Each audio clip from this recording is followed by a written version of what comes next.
बातमी राजकीय वर्तुळातून आहे। मंत्री गिरीश महाजन यांचे एका महिला IAS अधिकाऱ्याशी संबंध असल्याचा खळबळजनक आरोप एकनाथ खडसेंनी केला आणि ती महिला IAS कोण आहे ती माहित असल्याचा दावाही एकनाथ खडसेंनी केला। तर या आरोपांना उत्तर देताना महाजनांनी खडसेंना आव्हान दिलंय, एक पुरावा दाखवा, राजकारणातून बाहेर पडेन असं महाजनांनी म्हटलंय। की रात्री 1 वाजेनंतर एका IAS अधिकाऱ्यांना त्यांनी 100 वेळा फोन केले। आता हे गिरीश महाजनांचे जे IAS अधिकाऱ्यांची आणि यांची गोष्ट आहे, हे सर्वश्रुत आहे, उभ्या महाराष्ट्राला माहिती आहे, आजचं नाही आहे। हे कित्येक वर्षापासून ही चर्चा महाराष्ट्रामध्ये सुरू आहे आणि ते अधिकारी कोण आहे हे सर्वांना श्रुत आहे, मलाही माहिती आहे, सर्वांनाच माहिती आहे। पण एखाद्या अधिकाऱ्याचं नाव घेणं योग्य होणार नाही असं अनिल सत्तेसुद्धा बोललेत।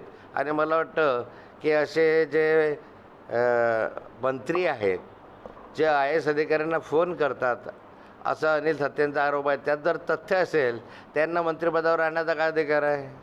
नैतिकता आहे की नाही? काहीतरी बायकांना बोलवायचं, बायकांना फोन करायचं असे जर आरोप होत असतील तर ते गंभीर स्वरूपाचे आरोप आहे। कशासाठी लोकांची दिशाभूल करतायत आणि म्हणून मला वाटतं काय असेल ते दाखवावं। पण मी जर एक गोष्ट सांगितली तर त्यांना लोक बाहेर निघाले तरी जोड्याने मारतील। मी त्यांच्या इतक्या खालच्या पातळीवर जाऊ शकत नाही। एक तरी पुरावा द्यावा कुठेतरी गोष्टीचा। गेल्या अनेक वर्षापासून वारंवार काहीतरी घाणेरडी भाषा करायची, घाणेरडं स्टेटमेंट करायचं, कमरेखालची भाषा करायची, काही सिद्ध करता येत नाही, आरोप करता येत नाही। त्यामुळे मग फक्त एकच त्यांचं की काहीतरी चरित्र हनन करायचं, याशिवाय त्यांच्याकडे दुसरं काही राहिलेलं नाही।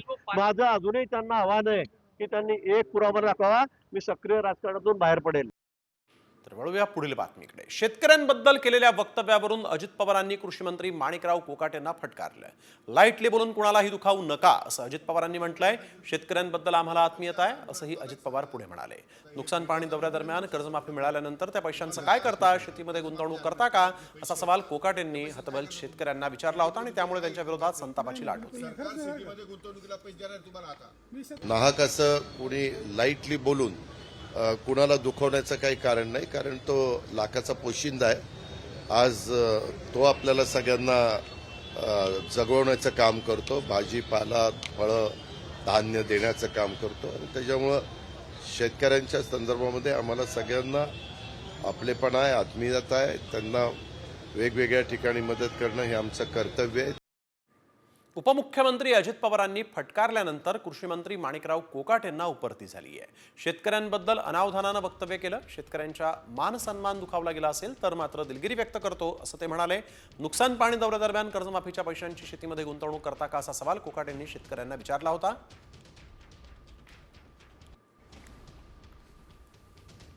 वाटच पाहिजे कर्जमाफी व्हायची, तोपर्यंत काय भरायचं यापेक्षा आजभर मला एक सांगा, आता हे मीडिया चालू आहे, मीडिया समोर असं बोलत नाही। तुम्हाला कर्जमाफी झाल्यानंतर जे पैसे येतात त्या पैशाचं काय करता तुम्ही? शेतीमध्ये गुंतवणूक आहे 1 रुपयाच तरी नाही, बिलकुल सरकार शेतीमध्ये गुंतवणुकीला पैसे देणार तुम्हाला। आता पोखराच्या माध्यमातून तुम्हाला पाईपलाईनला पैसे आहेत, इरिगेशनला पैसे आहेत, तुम्हाला क्रॉपला पैसे आहेत, शेततळ्याला पैसे आहेत, सगळ्याला पैसे आहेत। भांडवली गुंतवणूक कोण करतं? सरकार। शेतकरी करतं का? शेतकरी म्हणतो विम्याचे पैसे पाहिजे, याचे पैसे पाहिजे, मग साखरपुडे करा, मग लग्न करा। काल अनावधानाने आणि मस्करीने केलेल्या गोष्टीमुळे महाराष्ट्रातील शेतकऱ्यांचा मान सन्मान दुखावला गेला असेल तर कालच एका चॅनलवर मी या ठिकाणी दिलगिरी व्यक्त केलेली आहे। आज पुन्हा एकदा महाराष्ट्रातील तमाम शेतकऱ्यांचा जर या ठिकाणी मान सन्मान दुखावला गेला असेल तर मी पुन्हा एकदा दिलगिरी व्यक्त करतो। धन्यवाद। तर कृषी मंत्र्यांनी आधी वक्तव्य केलं आणि त्यानंतर माफी मागितली, दिलगिरी व्यक्त केली, परंतु यामुळे विरोधकांनी मात्र सत्ताधाऱ्यांवर जोरदार टीका केलेली आहे। फडणवीस सरकारचा देखील यामुळे समाचार घेण्यात आलेला आहे। विरोधकांनी सरकारचे सगळे उट्टेच बाहेर काढले।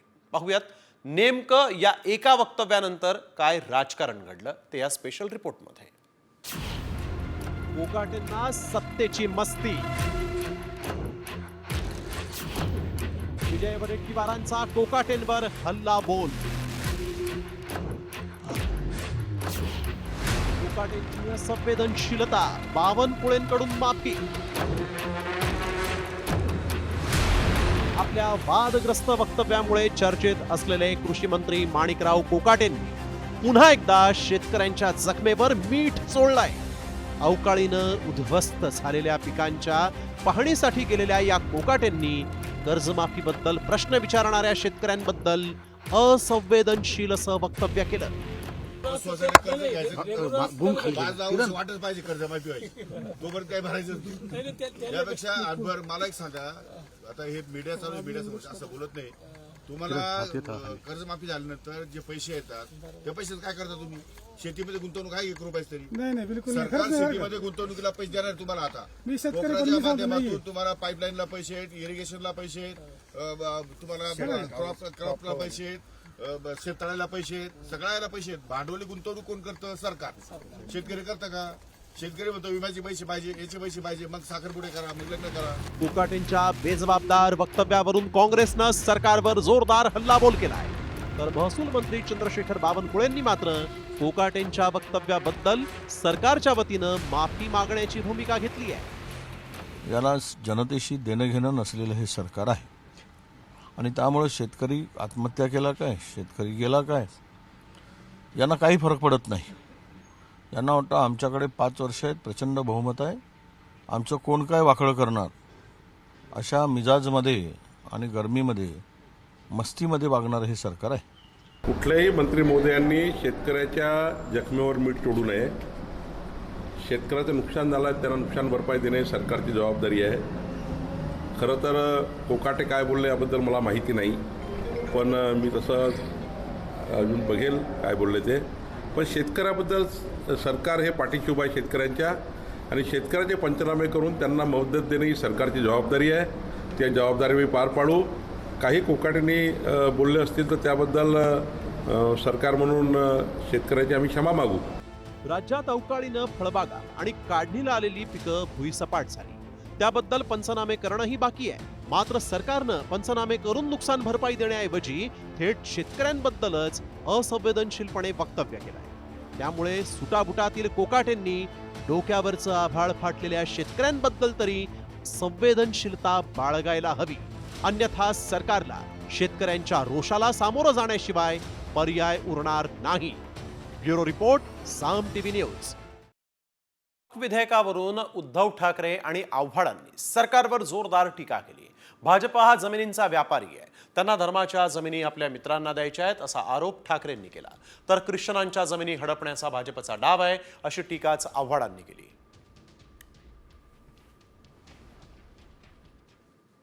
सिर्फ लैंड और व्यापार करने वाली भाजपा है और ये क्या कहूँ मैं इनका तो पूरा लक्ष्य जो है अपने दोस्तों के ऊपर है.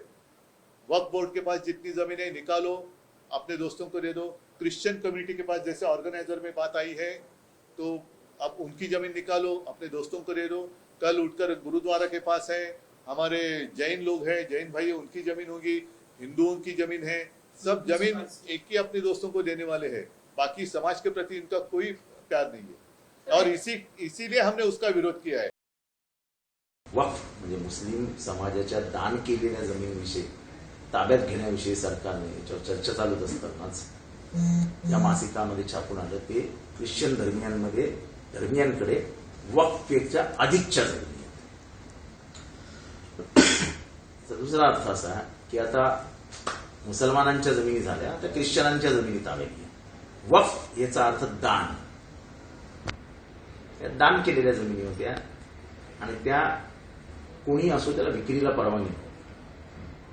पण सरकारने आपला हेतू स्पष्ट केला की वक्फच्या जमिनी आम्ही बाजारात आणून विकणार आहोत. तर खासदार संजय राऊतांनीही मोदी सरकारवर गंभीर आरोप केलेत. भविष्यात मुस्लिमांच्या सगळ्या संपत्त्या भाजपच्या संबंधित उद्योगपतींच्या किंवा त्यांच्या नेत्यांच्याच घशात जातील असा आरोप संजय राऊत यांनी केला. तर हिंदुत्वाचं नाव घ्यायचं आणि देश विकायचा सारं गिळायचं अशी टीका संजय राऊत यांनी केली आहे. कोणत्याही विषयाचा संबंध हिंदुत्वाशी जोडून या राज्यातलं आणि देशातलं वातावरण गढूळ करतात. आता त्या 2 लाख कोटींच्या जमिनी आणि हिंदुत्व याचा काय संबंध लावायचा आहे लोकांनी. आम्ही हिंदुत्वाचं फार मोठं काम केलं. काय किती हिंदूंना एवढं मूर्ख समजता तुम्ही या देशातला. प्रश्न असा आहे या 2 लाख कोटीच्या जमिनी ह्या लोकांना खायच्या. मुंबईतल्या अनेक वक्फ बोर्डाच्या इमारतीवरती अलिशान घरं उभी आहेत उद्योगपतींची. ती कायदेशीर करण्यासाठी बिलं आणले आहेत. तर उद्धव ठाकरेंनी पुन्हा एकदा एकनाथ शिंदेंवर टीकेची झोड उठवली. मात्र ही टीका शिंदेंच्या जिव्हारी लागली. त्याला प्रत्युत्तर देत शिंदेंनीही उद्धव ठाकरेंवर पलटवार केलेला आहे आणि यामुळे राज्याच्या राजकारणात एक नवं राजकारण रंगलेलं आहे.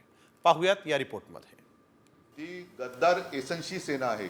एसनशी जे काय आहे ते एसनशी त्यांनी काय करायचं ते करू दे. ती गद्दार सेना आहे. ऐकलं?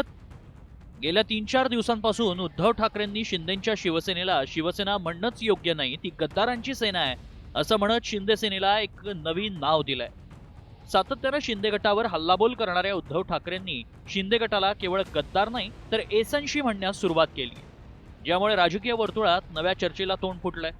उद्धव ठाकरेंनी एसनशी असा जो उच्चार केलाय त्यावरून आता दोन्ही शिवसेनेत नवा वाद पेटलाय आणि त्यावर थेट उपमुख्यमंत्री एकनाथ शिंदेंनी पलटवार केलाय. शिवसेना युबीटी नाही, शिवसेना एकच आहे. दुसरी ती गद्दार सेना आहे. मी उघड उघड म्हणतोय ती गद्दारांची सेना आहे. ती गद्दार एसनशी सेना आहे. एसनशी जे काय आहे ते एसनशी त्यांनी काय करायचं ते करू दे. ती गद्दार सेना आहे. एसएनसी म्हणजे काय? एकनाथ संभाजी शिंदेचा शॉर्टकट एसएनसी म्हणून. शॉर्टकट? मग मी असं म्हणू का त्यांचा युटी आहे, यूज अँड थ्रो, असं म्हणू? वापरो और फेको, ही त्यांची नीती आहे. मला बोलायला लावू नका. माझ्याकडे भरपूर काय आहे. मी शांत आहे. मला शांतपणे काम करू द्या. तुम्ही मला गद्दार गद्दार गद्दार गद्दार म्हणून हे केलं, खोके खोके म्हणून केलं. अरे तुम्हाला महाराष्ट्रातल्या जनतेने खोक्यामध्ये बंद करून टाकलं. 2022 मध्ये शिंदेंनी बंड करून शिवसेनेत फूट घडवून आणली आणि भाजपसोबत युती करत सत्ता स्थापन केली. तेव्हापासून उद्धव ठाकरे आणि शिंदे गटात सातत्यानं शाब्दिक चकमकी झडतायत. ठाकरे यांनी यापूर्वीही शिंदे गटाला गद्दार सेना संबोधलं होतं. मात्र आता थेट एसनशी म्हणत ठाकरेंनी शिंदेंना ललकारलंय. उद्धव ठाकरेंच्या या वक्तव्यानं शिंदे गट आणि ठाकरे गट यांच्यातील वाद आता आणखीनच तीव्र होण्याची शक्यता आहे. तर उद्धव ठाकरेंना कायमच उबाठा असं चिडवणाऱ्यांना आता एसनशी हा शब्दप्रयोग बोचायला लागलाय. या नव्या नावानं शिवसेना कोणाची हा जुना वाद मात्र नव्यानं सुरू झालाय. त्यामुळे एसनशी विरुद्ध युटी हा वाद कुठपर्यंत जाणार याकडेच लक्ष लागलंय. ब्युरो रिपोर्ट, साम टीव्ही. दरम्यान एकनाथ शिंदेंच्या या टीकेनंतर ठाकरे गटाचे खासदार संजय राऊतांनी शिंदेंवर घणाघाती टीका केली. युबीटी यामध्ये बी आहे आणि तो एकनाथ शिंदेंना काढता येणार नाही असा टोला राऊत यांनी लगावलाय. सी म्हणजे काय? शॉर्टकट? मग मी असं म्हणू का त्यांचा युटी आहे, यूज अँड थ्रो, असं म्हणू? वापरो और फेको, ही त्यांची नीती आहे. मला बोलायला लावू नका. माझ्याकडे भरपूर काय आहे. मी शांत आहे. मला शांतपणे काम करू द्या. तुम्ही मला गद्दार गद्दार गद्दार गद्दार म्हणून हे केलं, खोके खोके म्हणून केलं. अरे तुम्हाला महाराष्ट्रातल्या जनतेने खोक्यामध्ये बंद करून टाकलं. एकनाथ शिंदेचं ड्रीम प्रोजेक्ट एकच होतं, ते म्हणजे शिवसेना फोडायची आणि मोदींच्या पायाशी नेऊन ठेवायची. यूज अँड थ्रोमध्ये मध्ये बाळासाहेब ठाकरे आहेत बी, त्याचं काय? ते त्यांना काढता येणार नाही ना. यूज अँड थ्रो आहे, मध्ये ब आहे ना, त्या बचं काय? बाप आहे तो. पुण्यातील जुन्या वाड्याला आग लागली आहे. पुण्यातील नाना पेठेत असलेल्या लाकडी वाड्याला आग लागली. अग्निशमन 5 गाड्या घटनास्थळी पोहोचल्या आहेत. आग विझवण्याचं काम सुरू आहे. आगीचं कारण अद्यापही अस्पष्ट आहे. पुण्यातल्या जुन्या वाड्यांची अवस्था खरं तर अतिशय भयावह अशीच म्हणावी लागेल. अनेक वाडे हे जीर्णावस्थेत आहेत आणि लाकडी वाडे असल्यामुळे ही आग जी आहे ती भडकलेली आहे. अक्षय बडवे आमचे प्रतिनिधी आपल्यासोबत यावेळेस फोन लाईनवरून जोडले गेलेले आहेत. अक्षय, काय अधिकची माहिती? आगीचं नेमकं कारण काय? या वाड्यामध्ये कुणी होतं का? निश्चितपणाने पुण्यातील मध्यवर्ती भागात अनेक जुने वाडे आहेत आणि यातला एक वाडा जो नानापेठेत आहे, त्या नानापेठेतील वाड्याला अचानकपणे आग लागली. हा वाडा अतिशय मोठ्या आकाराचा असल्यामुळे अनेक ठिकाणी जे खरं तर आगीचे जोळ होते ते पसरत होते. त्यामुळे अग्निशमन दलाकडनं सुरुवातीला 4 गाड्या ज्या आहेत त्या त्यांना पाचारण करण्यात आलं होतं. मात्र त्यानंतर आगीचा भडका उडाल्यामुळे आणखी काही गाड्या तिथे बोलवण्यात आल्या होत्या आणि अग्निशमन दल जवानांनी जे आता आगीवर पूर्ण नियंत्रण मिळवलंय. कुलिंग ऑपरेशन जे आहे ते सध्या सुरू आहे. आगीचं कारण अस्पष्ट जरी असलं आणि कुठली जीवितहानी जी आहे ती या घटनेत झालेली नसल्याची माहिती मिळाली. बिलकुल, धन्यवाद अक्षय आपण दिलेल्या सविस्तर माहितीसाठी. तर पुण्यामध्ये एका जुन्या लाकडी वाड्याला ही भीषण आग लागलेली आहे. सध्या या आगीवर अग्निशमन दलाच्या अधिकाऱ्यांनी पूर्णपणे नियंत्रण मिळवलेलं आहे. सध्या कुलिंग ऑपरेशनचं काम सुरू आहे. तुर्तास सुदैवानं जीवितहानी कुठलीही झालेली नाही अशी माहिती आहे. वळूया पुढील राजकीय बातमीकडे. उपमुख्यमंत्री एकनाथ शिंदेंनी महाविकास आघाडीवर गंभीर आरोप केला आहे. एकनाथ शिंदे आणि देवेंद्र फडणवीसांना जेलमध्ये टाकू, त्यांना बर्फाच्या लादीवर झोपवून मारू, एवढी हवा त्यांच्या डोक्यात गेली होती अशा शब्दात त्यांनी हल्लाबोल केलेला आहे. महाराष्ट्रातल्या जनतेने आणि तुम्ही सगळ्यांनी मिळून भरभरून दिली, लँडस्लाईड मॅन्डेट दिलं, ऐतिहासिक दैदिप्यमान विजय या विधानसभेच्या निवडणुकीमध्ये. लोकसभेमध्ये फेक नॅरेटिव्ह पसरवलं, संविधान खतरे में, संविधान बचाव, संविधान बदलणार, आरक्षण जाणार, अमकं होणार, तमकं होणार. त्यांना वाटलं विधानसभेत पण असंच करू. मुख्यमंत्री उपमुख्यमंत्री सगळी मंत्रिमंडळाचं वाटप केलं आणि म्हणाले याला जेलमध्ये टाकू, त्याला जेलमध्ये टाकू, एकनाथ शिंदेला टाकू, देवेंद्र फडणवीसांना टाकू, अमक्याला टाकू, तमक्याला टाकू, बर्फाच्या लादीवर झोपून मारू, एवढी हवा त्यांच्या डोक्यात गेली होती. अजित पवारांनी आपलंच कौतुक करत पाठ थोपटली आहे. बारामतीमध्ये मी जेवढं आत्तापर्यंत काम केलं तेवढं काम करणारा एकही आमदार तुम्हाला मिळणार नाही असं म्हणत अजितदादांनी शरद पवारांना चिमटा काढलाय. मी जेवढं काही तुम्हाला म्हणजे मागेही मी सांगितलं की परत असा कुणी आमदार तुम्हाला मिळणार नाही मी जेवढं काम केलेलं तेवढं आपला दावा आहे. तुम्ही प्रत्येक आजपर्यंत बारामतीचं प्रतिनिधित्व केलेले अनेक आमदार सुरुवातीपासून मला वाटतं 52ला पहिली निवडणूक झाली असेल ना, 52लाच, तेव्हापासून आजपर्यंत तुम्ही प्रत्येकाची कारकीर्द त्या ठिकाणी बघा की त्यांनी त्यांच्या कारकिर्दीत काय केलं. आणि तुम्ही मला 91 पासून आमदार केल्यापासून मी माझ्या कारकिर्दीमध्ये काय करून दाखवलं आणि मी थांबणार नाहीये. तर बीडमध्ये अजित पवारांनी काकांच्या कृपेचा उल्लेख केला आणि पुन्हा एकदा राजकीय वर्तुळात चर्चांना उधाण आलं. अजित पवार नेमकं असं काय म्हणाले? काका पुतण्या यामुळे एकत्र येण्याची शक्यता पुन्हा निर्माण झाली आहे का? पाहूयात सविस्तर या स्पेशल रिपोर्टमध्ये. आई बापाच्या कृपेने चुलत्याच्या कृपेने बरंच चांगलं चाललंय आमचं. ऐकलत? राष्ट्रवादीच्या दोन्ही गटात संघर्ष पेटलेला असताना दिलखुलास अजित पवारांनी काका शरद पवारांची आठवण काढली आहे. त्यामुळे राजकीय वर्तुळात भुवया उंचावल्या आहेत. त्यामुळे पुन्हा पवार कुटुंब एकत्र येण्याच्या चर्चा रंगल्या आहेत त्या बीडमधील पदाधिकाऱ्यांच्या मेळाव्यातल्या या वक्तव्यानं. कर्म धर्म संयोगाने आई बापाच्या कृपेने चुलत्याच्या कृपेने बरंच चांगलं चाललंय आमचं.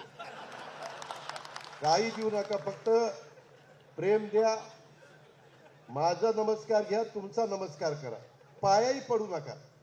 मी जाहीरपणे सांगतो आजचे पुढारी पाया पडण्याच्या लायकीचे नाही. ज्याच्या पाया पडतात त्याची हिस्ट्री आठवा. अरे म्हणाल मी कुणाच्या पाया पडलो, कुणाच्या पाया पडलो. आई बापाच्या पाया पडा ना, गुरूंच्या पाया पडा. तुम्हाला जो गुरु म्हणून शिकवतो त्याच्या पाया पडा ना. पूर्वी यशवंतराव चव्हाण, वसंतराव नाईक मोठी माणसं होती, आबा एवढी मोठी माणसं होती, त्यांच्या पुढे नतमस्तक होऊ ना. राष्ट्रवादीतल्या फुटीनंतर विधानसभा निवडणुकीत अजित पवारांच्या राष्ट्रवादीनं काका शरद पवारांना धोबी पछाड दिला. त्यानंतर अजित पवार आणि शरद पवार यांच्यातल्या भेटीगाठी वाढल्या आहेत. 12 डिसेंबर 2024ला वाढदिवसाच्या निमित्तानं शरद पवारांच्या निवासस्थानी दोघांची दिल्लीत भेट झाली. 23 जानेवारी 2025ला पुण्यातील वसंतदादा शुगर इन्स्टिट्यूटच्या वार्षिक सर्वसाधारण सभेत भेट झाली आणि अर्धा तास बंद दाराआड चर्चा देखील झाली. तर 27 जानेवारी 2025ला तब्येतीची विचारपूस करण्यासाठी अजित पवारांनी शरद पवारांना फोन केला. 22 मार्च 2025ला अजित पवार आणि शरद पवार बैठकीसाठी पुन्हा एकदा एकत्र आले. खरं तर विधानसभा निवडणुकीनंतर महाविकास आघाडीत धुसफूस वाढली आहे. अपयशाचं खापर एकमेकांवर फोडण्याची स्पर्धा रंगली आहे. इतकंच नाही तर आगामी स्थानिक स्वराज्य संस्थांच्या निवडणुकांसाठी स्वबळाचा नारा दिला जात असल्यामुळं महाविकास आघाडीतील मतभेद समोर आलेत. मात्र महाविकास आघाडीत कोणत्या मुद्द्यांवर मतभेद आहेत ते देखील पाहूयात. धारावी प्रकल्पाला काँग्रेस आणि ठाकरे गटाचा विरोध आहे, तर शरद पवारांची वेगळी भूमिका आहे. स्थानिक स्वराज्य संस्था एकत्र लढवण्याबाबत महाविकास आघाडीत एकवाक्यता नाही. काका पुतण्याची जवळीक वाढली आहे, त्यामुळे ठाकरे गट नाराज आहे. विधानसभा निवडणुकीनंतर काका पुतण्याच्या भेटीगाठी चर्चेच्या केंद्रस्थानी आहेत. त्यातच आता अजित पवारांनी काकांची आठवण काढल्यानं पुन्हा दोन्ही राष्ट्रवादी एकत्र येण्याबाबतची चर्चा रंगली आहे. मात्र ही चर्चा पेल्यातील वादळ ठरणार की पवारांची पॉवर खेळी याकडेच लक्ष लागलंय. ब्युरो रिपोर्ट, साम टीव्ही न्यूज. वळूया पुढील बातमीकडे. यावर्षी आम्हाला थोडं थांबायला सांगितलं असल्यानं यंदा काही करू शकलो नाही, पण जून नंतर मात्र कामांचा पाऊस पाडतो असं आश्वासन सार्वजनिक बांधकाम मंत्री शिवेंद्रराजे भोसले यांनी दिलंय. दरम्यान शिवेंद्रराजेंच्या या वक्तव्याची जोरदार चर्चा राजकीय वर्तुळात रंगलेली आहे. या मार्चच्या बजेटमध्ये जरा मी काय देता आला नाही मला, पण जून मध्ये आपण बघू काय करायचं आता. कारण आमचे अवताडे साहेब पण इथं आहेत, ते माझे चांगले मित्र आहेत. ते पण मला मंत्री झाल्यावर त्यांना पण वाटत होते की आता दोस्त आपला मंत्री झालाय भरपूर, पण त्यांना पण सांगितलं, म्हटलं जरा आता थांबा, म्हटलं यंदा जरा थांबायचा निर्णय झालाय. तुम्हाला जून मध्ये जे काय लागेल तेवढं आबा असतील, अवताडे साहेब असतील, पाहिजे तेवढा पाऊस कामांचा पाडतो. वळूया पुढील बातमीकडे. गर्भवती महिलेच्या मृत्यू प्रकरणी चौकशी समितीच्या अहवालात दीनानाथ मंगेशकर रुग्णालयावर ठपका ठेवण्यात आला. गर्भवती महिलेला उपचारांसाठी तत्काळ दाखल करून न घेणं ही रुग्णालयाची मोठी चूक होती असं अहवालात म्हटलेलं आहे. राज्य सरकारनं या प्रकरणाच्या चौकशीसाठी 5 सदस्यांची समिती स्थापन केली आणि या समितीच्या अध्यक्षांनी प्राथमिक अहवाल आरोग्य विभागाला सादर केलेला आहे. तर पेशंटला ऍडमिट करून न घेणं ही मोठी चूक. चौकशी समितीचा दीनानाथ मंगेशकर हॉस्पिटलवर ठपका आहे. समितीच्या अध्यक्षांकडून अहवाल आरोग्य विभागाला सादर करण्यात आलेला आहे. सविस्तर अहवाल तयार करण्याचे समितीचे काम सुरूच आहे. तर पुढील 2 दिवसात समिती आपला सविस्तर अहवाल सादर करणार आहे. रुग्णाशी संबंधित सर्व कागदपत्र, वैद्यकीय तपासण्यांचे अहवाल याचा समिती अभ्यास करणार आहे. पुण्यातील गर्भवती महिलेच्या मृत्यू प्रकरणाची चौकशी करण्यासाठी राज्य सरकारकडून 4 उच्चस्तरीय वैद्यकीय अधिकाऱ्यांची समिती तयार करण्यात आली आणि या समितीचा अहवाल आल्यावर दोषी आढळल्यास कडक कारवाई केली जाईल अशी प्रतिक्रिया केंद्रीय आरोग्य राज्यमंत्री प्रतापराव जाधव यांनी दिली आहे. साहेब असतील किंवा आपले आरोग्य मंत्री प्रकाशराव आंबेडकर साहेब असतील, यांनी त्या ठिकाणी 4 सक्षम लोकांची टीम चौकशीसाठी नेमलेली आहे आणि लवकरात लवकर 3 ते 4 दिवसात त्याचा अहवाल द्यायचा सांगितलेला आहे. तो अहवाल आल्यानंतर निश्चित जेवढी कडक कारवाई त्याच्यावर करता येईल ती करण्याचा प्रयत्न राहील. तर पुण्यातील दीनानाथ मंगेशकर रुग्णालयामधील या घटनेनंतर राज्य सरकारनं राज्यातील खासगी दवाखान्यांसाठी एक ॲक्शन प्लॅन तयार केला आहे आणि यानुसारच आता राज्यातील दवाखान्यांचं कामकाज होईल. जे दवाखाने चुकीचे वागतील त्यांच्यावर कडक ॲक्शन घेतली जाईल अशी माहिती राज्याचे आरोग्यमंत्री प्रकाश आंबेडकर यांनी दिली आहे. राज्यातील सरकारी रुग्णालयांमध्ये बाहेरच्या औषधांच्या चिठ्ठ्या देऊ नयेत किंवा कोणत्याही प्रकारचा चार्ज घेऊ नये असा निर्णय घेण्यात आलेला आहे. शासकीय रुग्णालयांमध्ये काम करणाऱ्या डॉक्टर्सनी अतिशय चांगल्या पद्धतीनं अत्यंत जागरूकतेनं लोकांना सेवा देणं आवश्यक आहे. कारण सर्वसामान्य माणूस जर कुठे जात असेल तर तो पहिल्यांदा सरकारी दवाखान्यात जातो, त्यामुळे साहजिकच त्यांची जबाबदारी अधिक आहे. पण दुर्दैवानं जर असा प्रकार होत असेल तर तो गंभीर आहे. त्यांच्यावरती कारवाई तर करूच, परंतु कारवाई न थांबणार नाही तर अशा पद्धतीचे प्रकार पुढे सुद्धा उद्भवू नयेत यासाठी ज्या उपाययोजना करायला पाहिजे त्या मी करू. तर दीनानाथ मंगेशकर रुग्णालयामध्ये तनिषा भिसे या गर्भवती महिलेचा मृत्यू झाला. हे प्रकरण जे आहे ते प्रचंड तापलं. मात्र दीनानाथ मंगेशकर रुग्णालयावर कोण मेहरबान आहे पाहूयात या स्पेशल रिपोर्टमध्ये. इमर्जन्सी रुग्णांकडून डिपॉझिट नाही. दीनानाथ मंगेशकर रुग्णालयाला उपरती. रुग्णालयाविरोधात आंदोलन सुरूच. पुण्यातील दीनानाथ मंगेशकर रुग्णालय प्रशासनानं पैशांच्या हव्यासापोटी उपचारात अडवणूक केल्यानं तनिषा भिसे या गर्भवती महिलेचा मृत्यू झाला. या संपूर्ण घटनेनंतर चहूबाजूनं रोष व्यक्त करण्यात आला. रुग्णालयाबाहेर आंदोलनही झाली. त्यानंतर रुग्णालयाचे वैद्यकीय संचालक धनंजय केळकर यांनी एक परिपत्रक जारी केलं. या परिपत्रकात त्यांनी स्पष्टीकरण देत भावनिक प्रतिक्रिया व्यक्त केल्या. पत्रकात काय म्हणण्यात आलंय पाहूया. दीनानाथ मंगेशकर रुग्णालय सुरू झालं त्यावेळी रुग्णांकडून डिपॉझिट घेतलं जात नव्हतं. रुग्णालयाचं नाव आणि गुंतागुंतीचे रुग्ण वाढत गेले, त्यामुळे डिपॉझिट घेण्यास सुरुवात झाली. गुरुवारच्या उद्विग्न घटनेनं आम्ही डिपॉझिट प्रकरणी पुन्हा आढावा घेतला. यापुढे इमर्जन्सीमधील कुठल्याही पेशंटकडून डिपॉझिट घेतलं जाणार नाही असा बैठकीत ठराव झालाय. शासकीय चौकशीतून सत्य बाहेर येईलच, मात्र या निमित्तानं असंवेदनशीलतेचा अंत करण्याची आम्ही सुरुवात करतोय.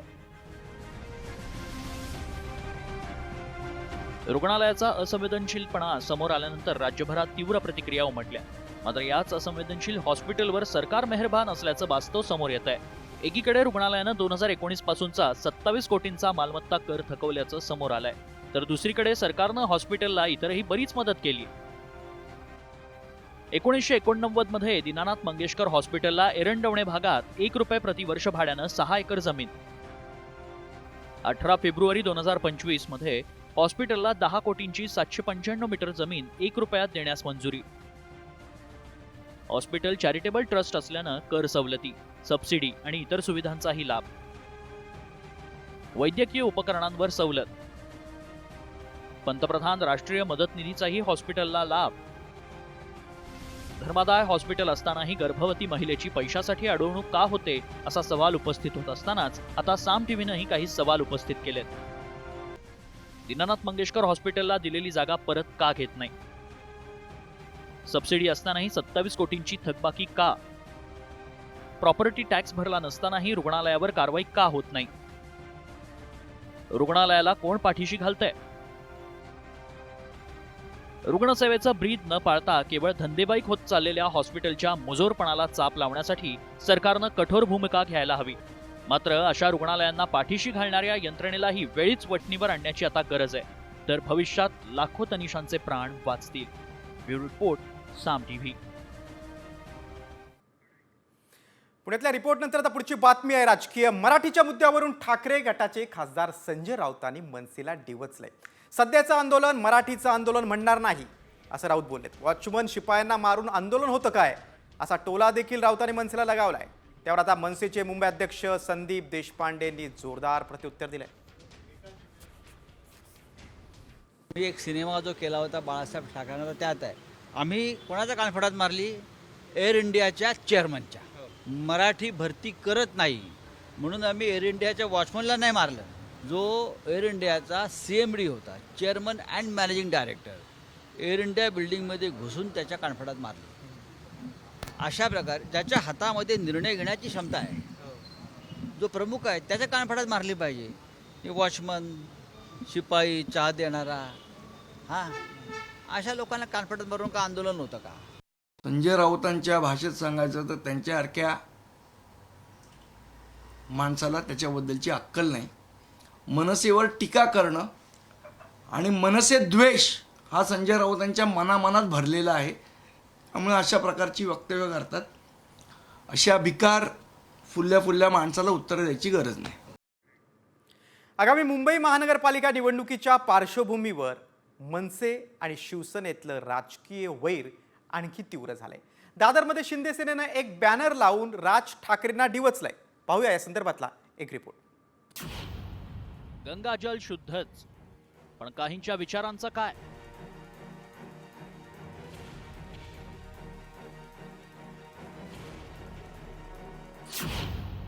शिंदे सेनेनं राज ठाकरेंना डिवचलं.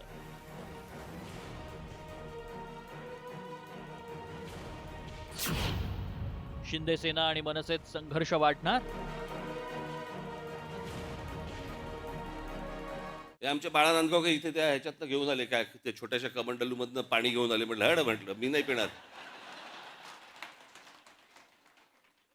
अहो मला सांगा, आता तो सोशल मीडिया आल्या, पूर्वीच्या काळात ठीक होतं. मी त्या सोशल मीडियावरती बघतोय माणसं, तिथे आलेल्या बाया बिया घासतायत. आणि बाळा नांदगावकर साहेब, गंगेचं पाणी कोण पिईल ते पाणी? राज ठाकरेंच्या या वक्तव्यावरून शिंदे गटाचे नेते समाधान सरवणकर यांनी मनसेला डिवचलंय. दादरच्या शिवसेना भवनासमोर शिंदे सेनेनं मोठा बॅनर उभारला आणि गंगाजल शुद्धच, पण काहींच्या विचारांचं काय असा सवाल केला. साहजिकच यावरून मनसे नेते संतप्त झाले. बालबुद्धी आहे तो, खूप लहान आहे तो. त्याची वैचारिक पातळी पण तेवढीच आहे, कारण शिक्षण पण त्याचं कमी आहे.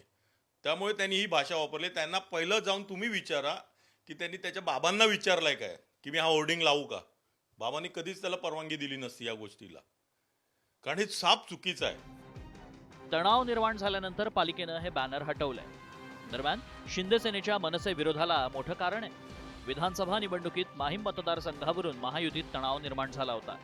मनसेचे उमेदवार अमित ठाकरेंविरोधात महायुतीचा उमेदवार देऊ नये असा भाजपचाही आग्रह होता. मात्र शिंदे सेनेचे उमेदवार सदा सरवणकर यांनी माघार घेतली नाही. अमित ठाकरेंचा पराभव झाला आणि ठाकरे गटाचे महेश सावंत विजयी झाले. त्यामुळे मनसे आणि एकनाथ शिंदेमध्ये राजकीय दरी निर्माण झाली. त्याची सुरुवात कदाचित या बॅनरनं तर झाली नसेल ना. मनसे आणि शिवसेनेतलं राजकीय वैर आगामी महापालिका निवडणुकीत अधिक तीव्र होणार असल्याचं सध्याचं चित्र आहे. ब्युरो रिपोर्ट, साम टीव्ही. पुढची बातमी मनसेच्याच गोटातून आहे. झेप्टो कंपनी विरोधात मनसेचे कार्यकर्ते आक्रमक झालेत. झेप्टोच्या खोटेपणाला मनसे स्टाईल उत्तर देणार असा इशारा मनसेचे मुंबई अध्यक्ष संदीप देशपांडेने दिलाय. झेप्टोवाल्यांना मुंबईत फिरू देणार नाही असं देखील त्यांनी म्हटलंय. झेप्टोच्या गोडाऊनमधील अस्वच्छतेविरोधात मनसेने आंदोलन केलं होतं. आंदोलन करणाऱ्या मनसेच्या कार्यकर्त्यांविरोधात खंडणीची तक्रार दाखल करण्यात आली आणि त्यावरूनच मनसे आक्रमक झाले. आमच्या काही 6 पदाधिकाऱ्यांना पोलीस पकडून घेऊन गेले. आम्ही झेप्टो कशा घाणेरड्या पद्धतीने त्यांची गोडाऊन्स ठेवतीये हे दाखवणं म्हणजे गुन्हा आहे का? इथे आमचे पदाधिकारी कामगारांच्या काही प्रश्नासाठी गेलेले. तिथे गेल्यावर आम्हाला दिसलं की उंदीर फिरतायत, झुरळ फिरतायत आणि खंडणी मागायला कोण मीडियाला घेऊन जातं. म्हणजे तुमचा एखादी चुकीची गोष्ट दाखवली तर तुम्ही आमच्यावर खंडणीचे केसेस टाकणार. फिरणं बंद करू झेप्टोवाल्यांचं. त्यांनी लक्षात ठेवायचं, महाराष्ट्र सैनिकांवर खोट्या केसेस नाही टाकायच्या. पुढची बातमी आता लातूरमधून. महानगरपालिकेचे आयुक्त बाबासाहेब मनोहरे यांनी स्वतःवर गोळी झाडून आत्महत्येचा प्रयत्न केला. त्यामुळे एकच खळबळ उडालेली आहे. शासकीय बंगल्यावर काल रात्री 11:15च्या सुमारास त्यांनी रिव्हॉल्व्हरमधून डोक्यात गोळी झाडण्याचा प्रयत्न केला. बाळासाहेब मनोहरे गंभीर जखमी झाले. त्यांची प्रकृती चिंताजनक आहे. त्यांच्यावर सध्या लातूरमधील सह्याद्री रुग्णालयात उपचार सुरू आहेत. पोचल्यानंतर आम्हाला समजलं की त्यांना जखमी अवस्थेमध्ये सह्याद्री हॉस्पिटलमध्ये उपचारासाठी दाखल केलेलं आहे. त्याच्यानंतर आम्ही घटनास्थळावरती गेलो आणि पाहिलं तर तिथं त्याने आत्महत्या करण्यासाठी जे पिस्टल, आत्महत्येचा प्रयत्न करण्यासाठी जे पिस्टल वापरलेलं होतं ते पिस्टल आणि एक खाली केस आणि राऊंड असं आम्हाला मिळालेलं आहे. आम्ही तो जप्त केलेला आहे आणि अद्याप आम्हाला याच्या मागचं कारण स्पष्ट झालेलं नाही, तपासून आहे. लातूरनंतर पुढची बातमी आता छत्रपती संभाजीनगरमधून. भर चौकात कुख्यात गुन्हेगारानं रिक्षा चालकावर कोयत्यानं हल्ला केलाय. पोलिसांनी मात्र या दहशत माजवणाऱ्या कुख्यात गुन्हेगाराचा अगदी 12 तासातच माज उतरवलाय. ज्या चौकात कोयत्यानं हल्ला केला त्याच ठिकाणी पोलिसांनी या गुंडाची धिंड काढली. या हल्लेखोरावर बलात्कार, खून, लुटमारी यासारखे तब्बल 15 गंभीर गुन्ह्यांची नोंद आहे. सय्यद फैजल उर्फ तेजा असं या आरोपीचं नाव.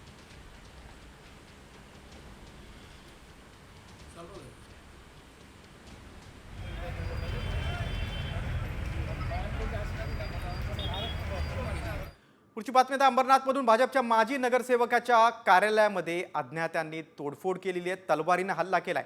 रोहित राजू महाडिक यांच्या कार्यालयावर हा हल्ला झालेला आहे.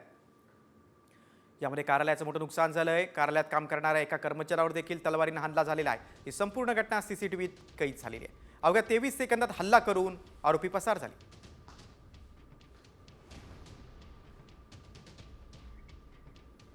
आमचं कार्यालयामध्ये माझ्या काम करणारा एक व्यक्ती होता. त्यांच्या संगती आणखीन एक जण होते. आम्ही नाही दिसलो त्यामुळे त्यांच्यावरती तलवारीने मारहाण करताना व्हिडिओमध्ये आलेलं आहे आपल्या. परत आमचं काही पर्सनली कोणाशी काही दुश्मनी पण नाही आहे किंवा कुठला वाद पण नाही आहे. कुठेतरी आम्ही समाज विकास कामं करण्यात म्हणजे यशस्वी होतोय आणि लोकांची सेवा करतोय ते बघण्यात लोकांना कुठेतरी प्रॉब्लेम होत असेल, त्यामुळे हे षडयंत्र रचलेलं आहे. आता पुढच्या बातमीकडे. तुम्ही महिला हक्क आयोग ऐकला असेल, पण आता महिलांपेक्षा पुरुषांच्या नैराश्यात वाढ झालेली आहे. त्याला महिला कारण असल्याचं सांगत पुरुष हक्क आयोगाची मागणी करण्यात आलेली आहे. मात्र ही मागणी कुणी केली आहे पाहूयात या स्पेशल रिपोर्टमधून. मर्द को भी होता है दर्द. महिलांपेक्षा पुरुष नैराश्यात. तरुणांमध्ये नैराश्य वाढलं. धावत्या जगात नैराश्याचं प्रमाणही वाढलंय आणि या नैराश्यात महिलांपेक्षा पुरुषांनी आघाडी घेतल्याचं दिसतंय. तशी धक्कादायक आकडेवारीच आता समोर आली. मानवी आरोग्यासंबंधी समस्या सोडवण्यासाठी आरोग्य विभागानं सुरू केलेल्या टेलिमानस या हेल्पलाईनवर कॉल करून मदत घेणाऱ्यांमध्ये महिलांपेक्षा पुरुषांची सध्या 70% इतकी धक्कादायक आकडेवारी समोर आली आहे. महिलांपेक्षा पुरुष हे अधिक नैराश्यात असून 67.99% पुरुषांनी या हेल्पलाईनवर कॉल केला आहे, तर 31.50% महिलांनी या हेल्पलाईनवर कॉल करत मदत मागितली. या हेल्पलाईनवर 10 पैकी 7 फोन हे केवळ पुरुषांचे येत असल्याचीही माहिती समोर आली. यात राज्यभरात कोल्हापुरातून सर्वाधिक मदतीसाठी फोन आल्याचंही समोर आलं, तर पुणे हे दुसऱ्या स्थानी असून मुंबई तिसऱ्या स्थानी आहे. तसंच मदतीसाठी कॉल करणाऱ्यांमध्ये तरुणांचं प्रमाण हे सगळ्यात जास्त आहे. त्यामुळे 18 ते 45 वयोगटातील पुरुष हे पिचलेल्या अवस्थेत असून नैराश्याच्या गर्तेत सापडल्याचं दिसतंय. त्यामुळे महिला आयोगाच्या धर्तीवर पुरुष आयोग स्थापन करा अशी मागणीही होऊ लागली आहे. किंवा जी गुन्हेगारी किंवा ज्या महिला ज्या आहेत त्या चुकीच्या पद्धतीनं वागतायत किंवा गुन्हेगार बऱ्याच महिला आहेत, तर मला वाटतं की त्याच्यासाठी फक्त समुपदेशनाची नाही तर पुरुष हक्क आयोग जर आला तर निश्चितच त्या पुरुषांना सुद्धा अधिकार मिळतील, न्याय मिळेल आणि त्या संदर्भातली जी आहे ती त्यांची दखल ऐकून घेतली जाईल.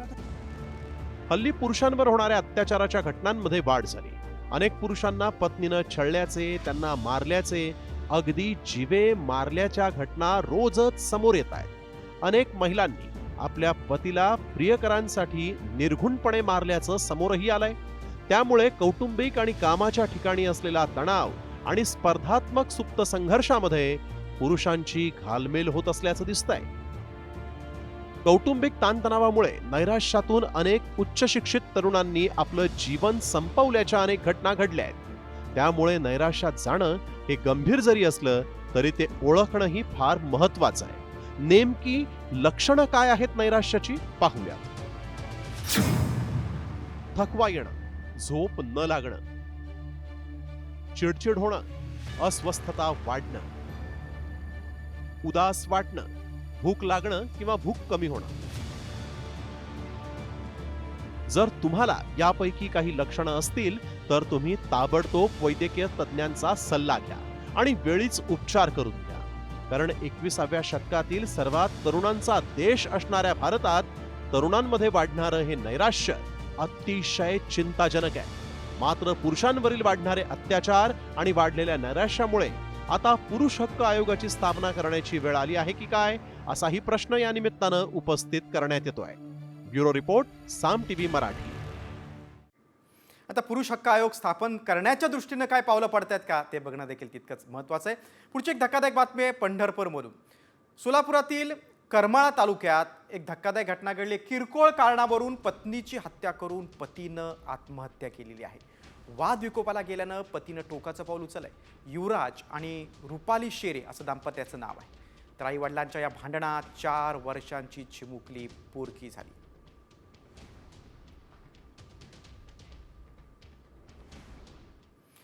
पुढची बातमी ठाण्यातून. बड्या एका बिल्डरला नेरळमध्ये अटक झालेली आहे. ठाण्यात विजय इस्टेटचे मालक अतिव गाला यांच्यावर आता पोलिसांनी कारवाई केलेली आहे. नेरळमध्ये विजय इस्टेट या नावानं सदनिका मानल्या जात होत्या. त्या प्रकल्पातील अनेक इमारतींचं काम अर्धवट आहे. पैसे घेऊन देखील घर न मिळाल्यानं अनेकांनी रेरा संस्थेकडे तक्रार केली होती. त्यानंतर रेरा न्यायालयाच्या आदेशानं आता बिल्डर विरोधात गुन्हा दाखल होत त्याला अटकही झाली. पुढची बातमी बिबट्याची मुंबईतून. आपल्या पिल्लांना दूध पाजणाऱ्या एका कुत्रीवर बिबट्यानं हल्ला केला. तिला जबड्यात पकडून बिबट्यानं फरफडत देखील नेलं. पण आपल्या पिल्लांसाठी या कुत्रीनं बिबट्याशी झुंज दिली आणि आपली सुटका करत पुन्हा पिल्लांना दूध पाजण्यासाठी कुत्री आली. मुंबईतल्या आरे परिसरातील ही घटना आहे. संपूर्ण घटना सीसीटीव्हीत कैद झाली. स्थानिकांनी जखमी झालेल्या कुत्रीला आता रुग्णालयात दाखल केलं. तिच्यावर उपचार सुरू आहेत. जंगलतोडीमुळे बिबट्याचा या परिसरात वावर वाढलेला आहे असा आरोप स्थानिक नागरिकांनी केला.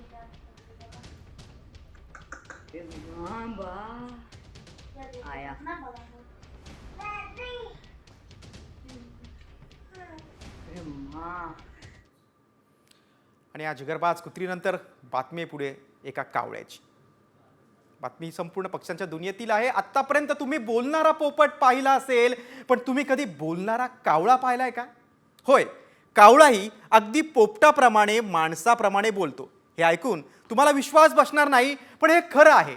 कुठे घडतंय हे सगळं पाहूया या संदर्भातला एक खास रिपोर्ट. चक्क माणसांसारखा बोलणारा कावळा. काकाला आदिवासी कुटुंबाचा काल्या व्हायरल. सर्वांनाच पडली काल्याची भुरळ. काय पोपटासारखा बोलतोस असं आपण गमतीने म्हणतो. घरात पाळलेले पोपट माणसांशी संवाद साधतात हे नवीन नाही, पण चक्क कावळाही माणसांसारखा बोलतोय म्हटल्यावर आश्चर्य वाटणारच. चला आपण या आगळ्या वेगळ्या कावळ्याची भेट घेऊया. हे आहे गारगाव, पालघर जिल्ह्यातील वाडा तालुक्यातील गाव. इथल्या एका फार्म हाऊस मध्ये राहणारे मंगळ्या मुकुणींचं कुटुंब सध्या चर्चेत आलंय. कोणाला फार माहिती नसलेल्या या परिसराकडे आता अनेकांची पावलं वळतायत. त्याला निमित्त ठरलाय हा कावळा. सर्वसामान्य कावळांसारखाच दिसणारा हा कावळा चक्क माणसांसारखा बोलत असल्यानं जास्त भाव खाऊन जातोय. बोलशील तर दे पाहिजे का?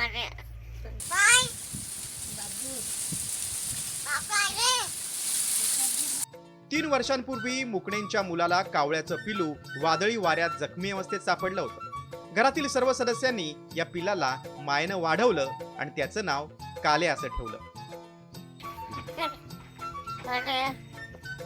काल्या हो कुठे काल्या आहे काल्या? 2.5 महिन्यांपासून हा काल्या अचानक लहराली की मुलांच्या बोलण्याची नक्कल करतो असं लक्षात आलं. काला आवडते काकाला? हो हो. काल्याच्या या हुशारीचा गावातील एकानं व्हिडिओ काढला आणि बघता बघता काल्या व्हायरल झाला. आणि कधीही न मिळणारं प्रेम आणि कौतुक कावळ्याच्याही वाट्याला आलंय. तो बोलायला आताच लागला, 2.5 महिने झालेत. बोलायचा ते आम्हाला पण नव्हता माहित. त्या पोरीनेच आमचा आवाज घेतला. ती सांगायची का आई तो मला आवाज देते काल्या. आम्ही तिला सांगायचो का नसल हा आवाज देत, आम्हाला खोटा वाटायचा ना.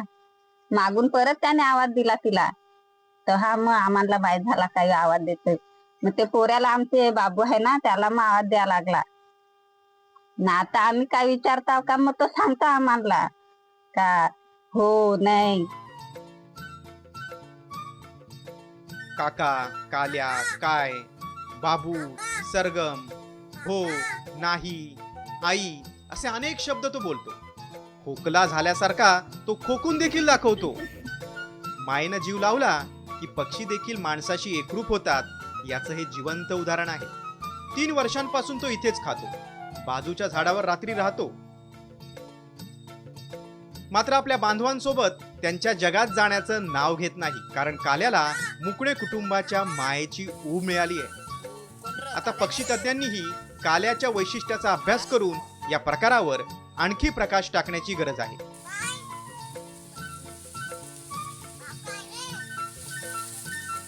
आज त्यांचे ते मायेच्या छत्रछायेमध्ये वाढलेला हा कावळा आज माणसाप्रमाणे यांच्याशी देखील बोलू लागलेला आहे. त्याची जी बोली भाषा आहे ती एक आदिवासी प्रमाणे एक बोली भाषा बोलतोय आणि हा सध्या मोठ्या प्रमाणात व्हायरल झालेला आहे. फैयद शेख, साम टीव्ही, पालघर, वाडा. त्यामुळे कावळ्यासारखा काय बोलतोयस असं देखील आता काही जण बोलू शकतात. आता आपण रामनवमीच्या काही बातम्या पाहूया.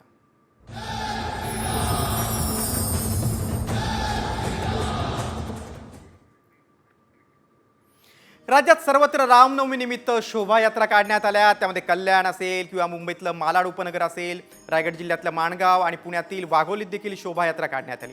या यात्रांमध्ये श्रीरामाची मूर्ती सर्वांनाच आकर्षित करत होती. तरुण तरुणींनी पारंपरिक पोशाख परिधान केला होता, भगवे झेंडे हातात घेतले होते. उंच हनुमानाचं चलचित्र मिरवणुकीचं मुख्य आकर्षण होतं. काही ठिकाणी पारंपरिक वाद्य वाजवत लेझिम खेळत मिरवणूक देखील काढण्यात आली. पण आपण 4 दृश्य बघतोय. ठाणे, मुंबईतील मालाड भाग, रायगड जिल्ह्यातील माणगाव आणि वाघोलीमध्ये मोठ्या उत्साहात रामनवमी संपन्न झाली. तर रामनवमी निमित्तानं वाराणसीमध्ये एक अद्भुत असं दृश्य पाहायला मिळालं. मुस्लिम महिलांनी एकत्र येऊन भगवान श्री रामाची आरती केलेली आहे. बघा, हिंदू आणि मुस्लिम एकतेचं दर्शन इथं घडलेलं आहे. यावेळी रामनवमी निमित्त वाराणसीतील मुस्लिम महिलांनी रामाची आरती करून एकता आणि बंधुतेचा संदेश दिलेला आहे.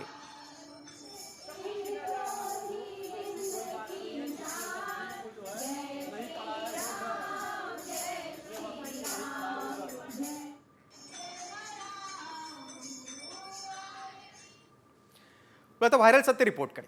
रामायणातील जटायू तुम्हाला माहिती असेलच, पण आता या जटायूचे अवशेष सापडले तसा दावा करण्यात आलेला आहे.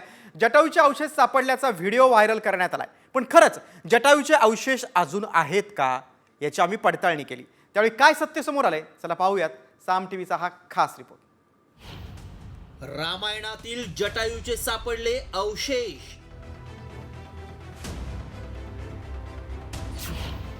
पर्वतावर सापडलेले अवशेष खरंच जटायूचे?